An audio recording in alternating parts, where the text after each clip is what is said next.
Chapter 8 Toad's Adventures.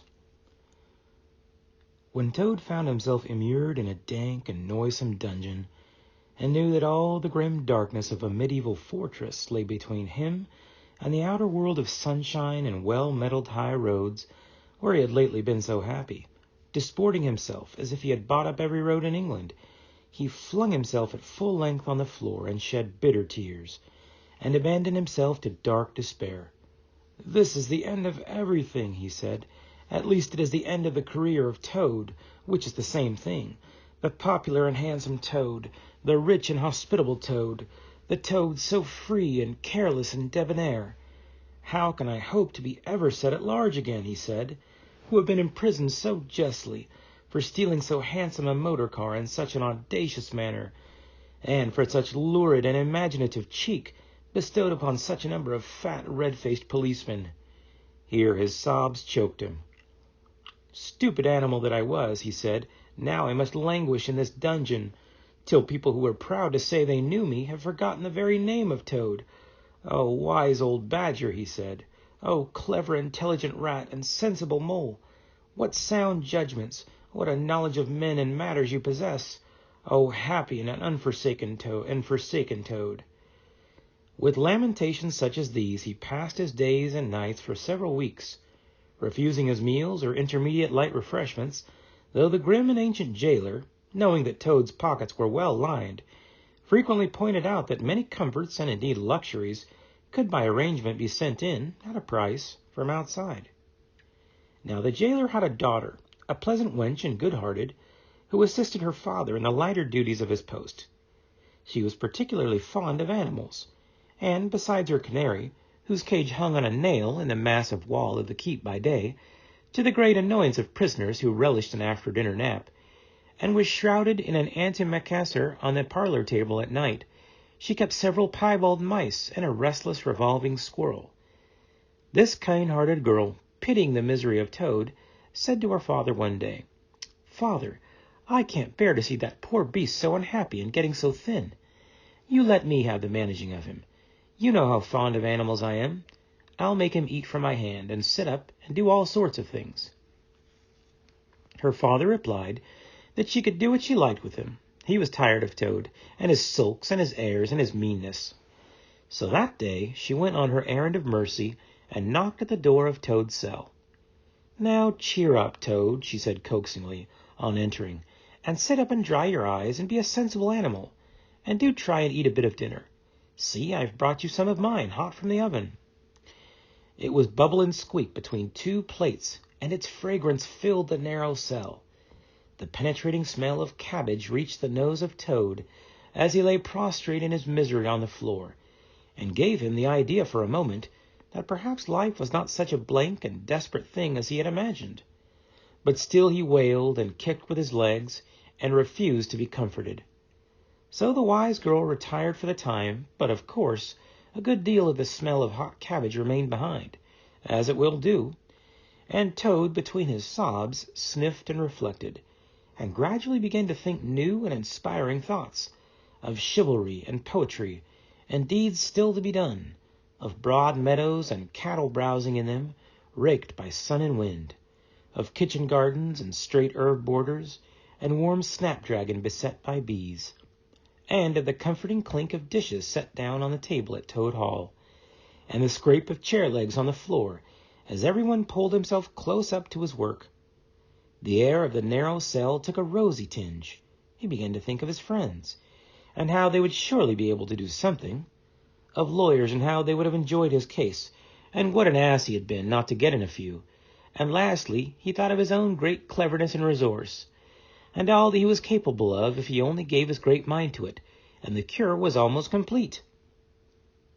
When the girl returned, some hours later, she carried a tray, with a cup of fragrant tea steaming on it, and a plate piled up with very hot buttered toast, cut thick, very brown on both sides, with the butter running through the holes in it in great golden drops, like honey from the honeycomb. And the smell of that buttered toast simply talked to Toad, and with no uncertain voice, talked of warm kitchens, of breakfasts on bright frosty mornings, of cozy parlor firesides on winter evenings when one's ramble was over and slippered feet were propped on the fender, of the purring of contented cats and the twitter of sleepy canaries. Toad sat up on end once more, dried his eyes, sipped his tea and munched his toast, and soon began talking freely about himself, and the house he lived in, and his doings there, and how important he was, and what a lot his friends thought of him. The jailer's daughter saw that the topic was doing him as much good as the tea, as indeed it was, and encouraged him to go on. "Tell me about Toad Hall," said she. "It sounds beautiful." "Toad Hall," said the Toad proudly, "is an eligible, self-contained gentleman's residence, very unique, dating in part from the 14th century, but replete with every modern convenience. Up-to-date sanitation, 5 minutes from church, post office, and golf links, suitable for—" "Bless the animals," said the girl, laughing. "I don't want to take it. Tell me something real about it. But first wait till I fetch you some more tea and toast."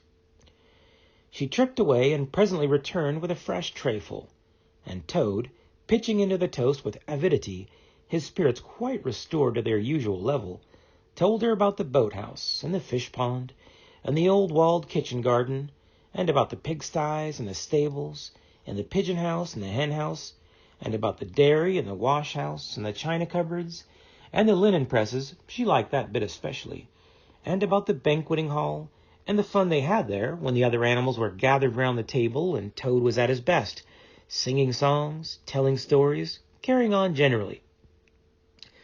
Then she wanted to know about his animal friends, and was very interested in all he had to tell her about them and how they lived, and what they did to pass their time. Of course, she did not say she was fond of animals as pets, because she had the sense to see that Toad would be extremely offended. When she said good night, having filled his water jug and shaken up his straw for him, Toad was very much the same sanguine, self-satisfied animal that he had been of old. He sang a little song or two, of the sort he used to sing at his dinner parties, curled himself up in the straw, and had an excellent night's rest and the pleasantest of dreams.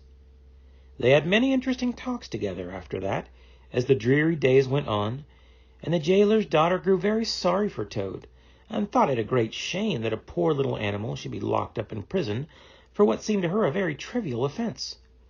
Toad, of course, in his vanity, thought that her interest in him proceeded from a growing tenderness, and he could not help half regretting that the social gulf between them was so very wide, for she was a comely lass, and evidently admired him very much.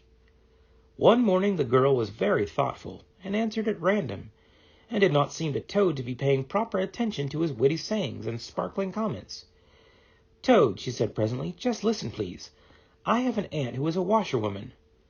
"There, there," said Toad, graciously and affably. "Never mind. Think no more about it. I have several aunts who ought to be washerwomen." "Do be quiet a minute, Toad," said the girl. "You talk too much. That's your chief fault, and I'm trying to think, and you hurt my head. As I said, I have an aunt who is a washerwoman. She does the washing for all the prisoners in this castle. We try to keep any paying business of that sort in the family, you understand. She takes out the washing on Monday morning, and brings it in on Friday evening. This is a Thursday. Now, this is what occurs to me. You're very rich, at least you're always telling me so, and she's very poor. A few pounds wouldn't make any difference to you, and it would mean a lot to her. Now, I think if she were properly approached, squared, I believe is the word you animals use, you could come to some arrangement by which she would let you have her dress and bonnet and so on, and you could escape from the castle as the official washerwoman. You're very alike in many respects, particularly about the figure." "We're not," said the Toad in a huff. "I have a very elegant figure, for what I am." "So has my aunt," replied the girl, "for what she is. But have it your own way, you horrid, proud, ungrateful animal, when I'm sorry for you and trying to help you." "Yes, yes, that's all right. Thank you very much indeed," said the Toad hurriedly. "But look here, you wouldn't surely have Mr. Toad of Toad Hall going about the country disguised as a washerwoman?" "Then you can stop here as a toad," replied the girl with much spirit. "I suppose you want to go off in a coach and four." Honest Toad was always ready to admit himself in the wrong. "You are a good, kind, clever girl," he said, "and I am indeed a proud and a stupid Toad.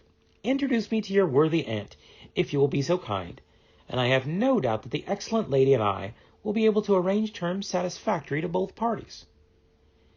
Next evening the girl ushered her aunt into Toad's cell, bearing his week's washing pinned up in a towel.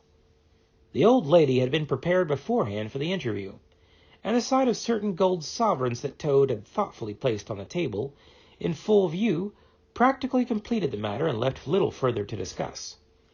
In return for his cash, Toad received a cotton print gown, an apron, a shawl, and a rusty black bonnet, the only stipulation the old lady made being that she should be gagged and bound and dumped down in a corner. By this not very convincing artifice, she explained, aided by picturesque fiction which she could supply herself, she hoped to retain her situation in spite of the suspicious appearance of things. Toad was delighted with the suggestion.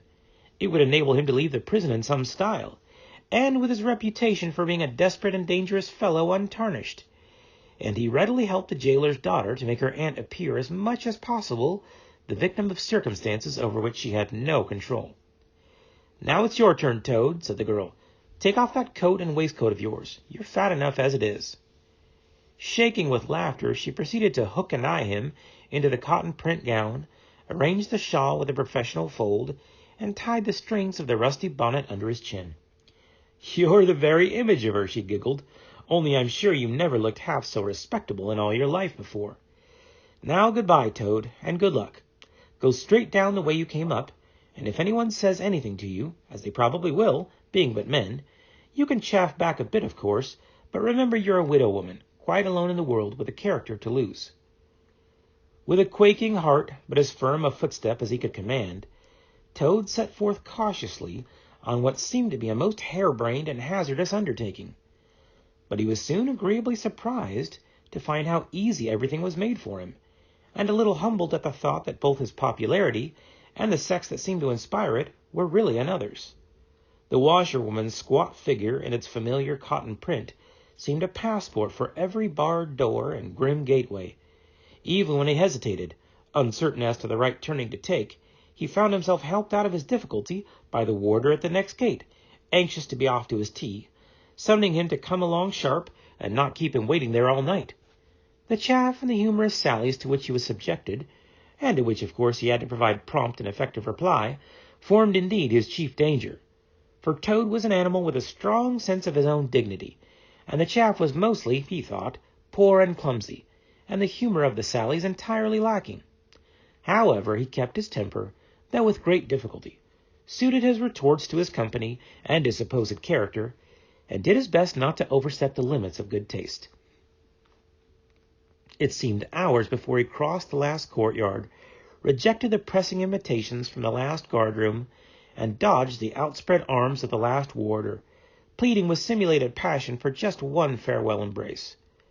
But at last he heard the wicket gate and the great outer door click behind him, felt the fresh air of the outer world upon his anxious brow, and knew that he was free. Dizzy with the easy success of his daring exploit, he walked quickly toward the lights of the town, not knowing in the least what he should do next, only quite certain of one thing, that he must remove himself as quickly as possible from the neighborhood, where the lady he was forced to represent was so well known and so popular a character. As he walked along, considering, his attention was caught by some red and green lights a little way off, to one side of the town, and the sound of the puffing and snorting of engines and the banging of shunted trucks fell on his ear. "Aha," he thought, "this is a piece of luck. A railway station is the thing I want most in the whole world at this moment, and what's more, I needn't go through the town to get it, and shan't have to support this humiliating character by repartees which, though thoroughly effective, do not assist one's sense of self-respect." He made his way to the station accordingly, consulted a timetable, and found that a train, bound more or less in the direction of his home, was due to start in half an hour. "More luck," said Toad, his spirits rising rapidly, and went off to the booking office to buy his ticket. He gave the name of the station that he knew to be nearest to the village of which Toad Hall was the principal feature, and mechanically put his fingers, in search of the necessary money, where his waistcoat pocket should have been. But here the cotton gown, which had nobly stood by him so far, and which he had basely forgotten, intervened, and frustrated his efforts. In a sort of nightmare he struggled with the strange, uncanny thing that seemed to hold his hands, turn all muscular strivings to water, and laugh at him all the time, while other travelers, forming up in a line behind, waited with impatience, making suggestions of more or less value and comments of more or less stringency in point. At last, somehow, he never rightly understood how, he burst the barriers, attained the goal, arrived at where all waistcoat pockets are eternally situated, and found not only no money, but no pocket to hold it, and no waistcoat to hold the pocket. To his horror, he recollected that he had left both coat and waistcoat behind him in his cell, and with them his pocketbook, money, keys, watch, matches, pencil case, all that makes life worth living, all that distinguishes the many-pocketed animal, the lord of creation, from the inferior one-pocketed or no-pocketed productions that hop or trip about permissively, unequipped for the real contest. In his misery, he made one desperate effort to carry the thing off, and, with a return to his fine old manner, a blend of the squire and the college don, he said, "Look here, I find I've left my purse behind. Just give me that ticket, will you, and I'll send the money on tomorrow? I'm well known in these parts." The clerk stared at him in the rusty black bonnet a moment, and then laughed. "I should think you were pretty well known in these parts," he said, "if you tried this game on often. Here, stand away from the window, please, madam. You're obstructing the other passengers." An old gentleman who had been prodding him in the back for some moments here thrust him away, and, what was worse, addressed him as his good woman, which angered Toad more than anything that had occurred that evening. Baffled and full of despair, he wandered blindly down the platform where the train was standing, and tears trickled down each side of his nose. It was hard, he thought, to be within sight of safety and almost of home, and to be balked by the want of a few wretched shillings, and by the pettifogging mistrustfulness of paid officials. Very soon his escape would be discovered. The hunt would be up. He would be caught, reviled, loaded with chains, dragged back again to prison and bread and water and straw. His guards and penalties would be doubled, and oh, what sarcastic remarks the girl would make! What was to be done? He was not swift of foot. His figure was unfortunately recognizable. Could he not squeeze under the seat of a carriage? He had seen this method adopted by schoolboys, when the journey money provided by thoughtful parents had been diverted to other and better ends. As he pondered, he found himself opposite the engine, which was being oiled, wiped, and generally caressed by its affectionate driver, a burly man with an oil can in one hand and a lump of cotton waste in the other. "Hello, mother," said the engine driver. "What's the trouble? You don't look particularly cheerful." "Oh, sir," said Toad, crying afresh, "I'm a poor, unhappy washerwoman, and I've lost all my money, and can't pay for a ticket, and I must get home tonight somehow, and whatever I am to do, I don't know. Oh, dear, oh, dear." "That's a bad business indeed," said the engine driver reflectively. "Lost your money, and can't get home, and got some kids, too, waiting for you, I dare say."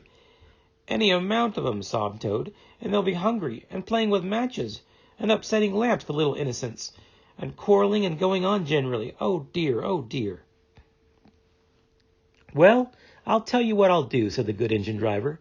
"You're a washerwoman to your trade, says you. Very well, that's that, and I'm an engine driver, as you well may see, and there's no denying it's terrible dirty work. Uses up a power of shirts, it does, till my missus is fair tired of washing of 'em. If you'll wash a few shirts for me when you get home, and send 'em along, I'll give you a ride on my engine. It's against the company's regulations, but we're not so very particular in these out-of-the-way parts." The Toad's misery turned into rapture as he eagerly scrambled up into the cab of the engine. Of course, he had never washed a shirt in his life, and couldn't if he tried, and anyhow, he wasn't going to begin. But, he thought, when I get safely home to Toad Hall, and have money again, and pockets to put it in, I will send the engine driver enough to pay for quite a quantity of washing, and that will be the same thing, or better. The guard waved his welcome flag, the engine driver whistled in cheerful response, and the train moved out of the station.